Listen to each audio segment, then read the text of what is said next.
शुरू करें आज का क्वेश्चन। पहला क्वेश्चन है, भारत के लिए राज्य के सचिव को किस अधिनियम द्वारा अधिकार दिए गए थे। देखिए दो तीन थोड़ा सा इधर उधर के प्रश्न है, बाकी अपन आज पढ़ने वाले साइंस के ही महत्वपूर्ण प्रश्न है।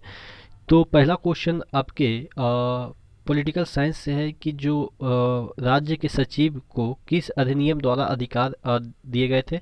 तो भारत के जो राज सचिव हुआ करते थे उनको 1858 के जो अधिनियम है उसके तहत अधिकार दिए गए थे, और जो 57 का विद्रोह हुआ था जिसकी वजह से जो सचिव हुए उसको अधिकार दे दिया गया कि अब आप इसको संभालो भारत को। और ये जो राज्य के सचिव हुआ करते थे वो ब्रिटिश सांसद हुआ करते थे। ठीक है, इस अधिनियम के तहत बोर्ड ऑफ डायरेक्टर और कंट्रोल को खत्म कर दिया गया और जो आपका सत्ता था वो सीधे क्राउन के हाथों में चला गया।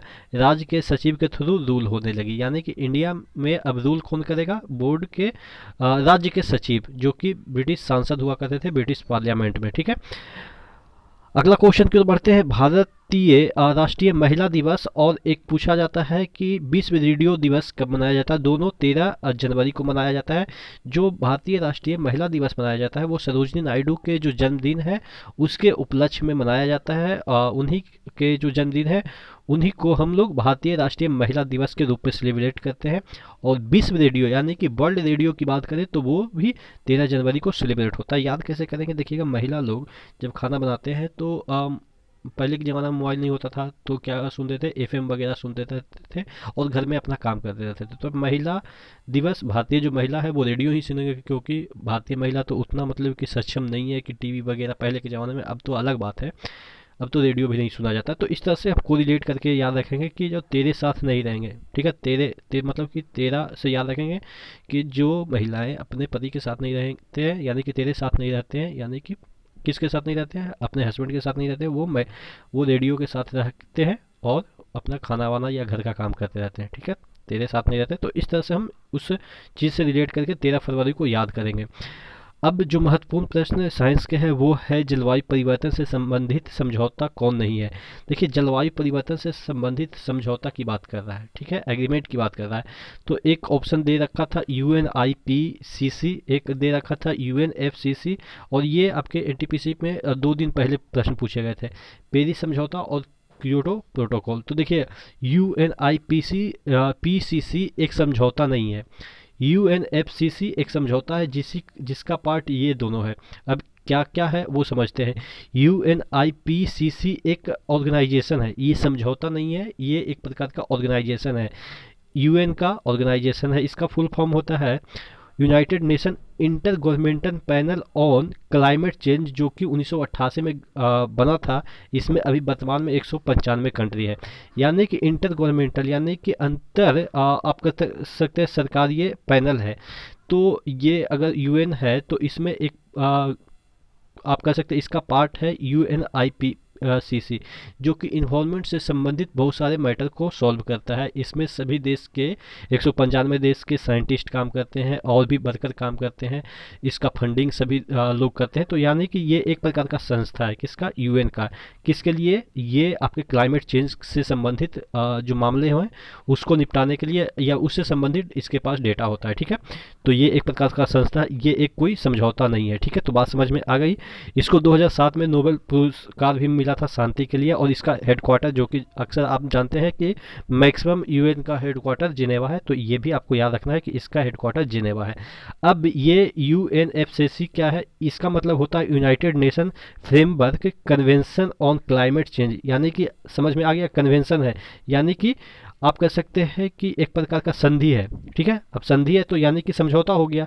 तो इसका ये कब आया था, देखिएगा सबसे पहले तो इन्वायरमेंट से संबंधित जितने भी काम होते थे मतलब छोटे स्तर पे होते थे, विश्व स्तर पे नहीं होते थे 1992 से पहले। ठीक है, तो 1992 में ऐसा क्या हुआ कि रियो डी जेनेरियो में, एक ब्राज़ील का शहर है, काफ़ी सुंदर शहर है रियो डी जेनेरियो में, एक कन्वेंशन हुआ यानी कि संगोष्ठी हुई, यानी कि सभी देश के लोग यहाँ पे आए और एक प्रॉपर डिस्कस हुआ कि यार हमारा क्लाइमेट है वो डिग्रेड हो रहा है यानी कि ख़त्म हो रहा है, अब हमें इसके बारे में सोचना चाहिए।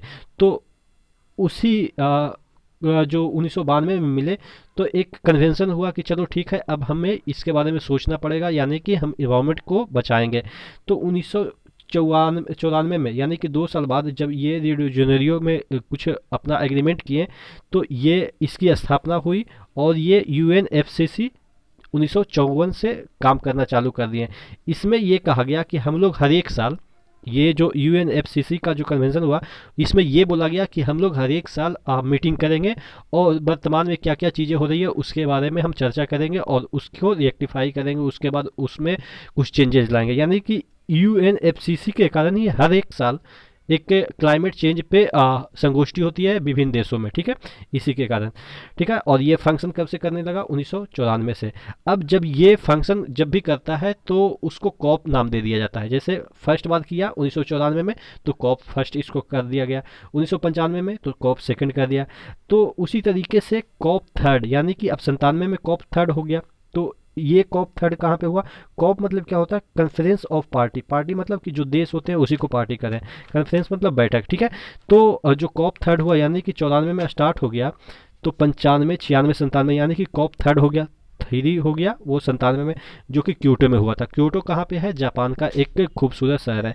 तो इसमें जो हुआ था, यानी कि हर एक साल होता है, अभी 2020 में भी हुआ, 2021 में भी होगा, 2022 में भी होगा।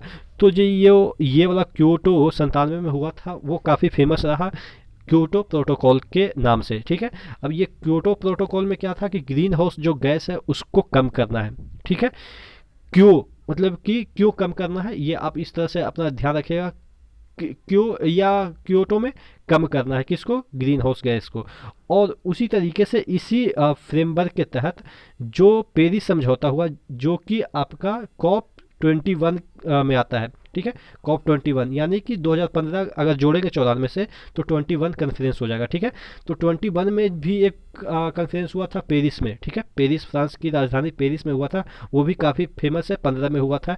इसमें क्या था? इसमें था कि जो आपका टेम्परेचर है वो उसको रिड्यूस करेंगे। जो आपका टेम्परेचर बढ़ रहा है वर्ल्ड का, यानी कि जानते हैं कि हिमालय वगैरह ये सब जो हिमालय का पार्ट है वो पिघल रहा है, बहुत सारे ग्लेशियर पिघल रहे हैं। तो ये टेम्परेचर इन्वायरमेंट का बढ़ा हुआ है, उसी को रिड्यूस करने के लिए पेरिस में जो कॉप 21 कॉन्फ्रेंस हुआ था वो काफ़ी फेमस रहा, जिसमें से ये इस पेरिस समझौता में से जो डोनाल्ड ट्रंप है वो निकल भी गए थे, लेकिन बाइडेन आने के बाद उन्होंने फिर से इसमें एंट्री कर लिया है। तो इसके बारे में पूछा जाता है कि जो पेरिस समझौता था इन्वायरमेंट के लिए वो किस पे फोकस था? तो टेम्परेचर कम करने के लिए। ध्यान रखिएगा, पेरिस यानी कि पसीना, पसीना इस तरह से ट्रिक बता रहा हूँ कि पसीना कब आएगा? जब टेम्परेचर बढ़ जाएगा। तो यानी कि पेरिस में पसीना और पसीना कम करने के लिए टेम्परेचर कम करने की बात की जा रही थी, ठीक है। तो ये मतलब कि ये देखिएगा, ये भी एक समझौता था, क्योटो भी एक समझौता था और पेरिस भी एक समझौता था, लेकिन ये आपका समझौता नहीं था क्योंकि ये एक प्रकार का एजेंसी है। आशा करते हैं चीज़ें समझ में आई होगी। नेक्स्ट वीडियो मिलते हैं, तब तक के लिए धन्यवाद।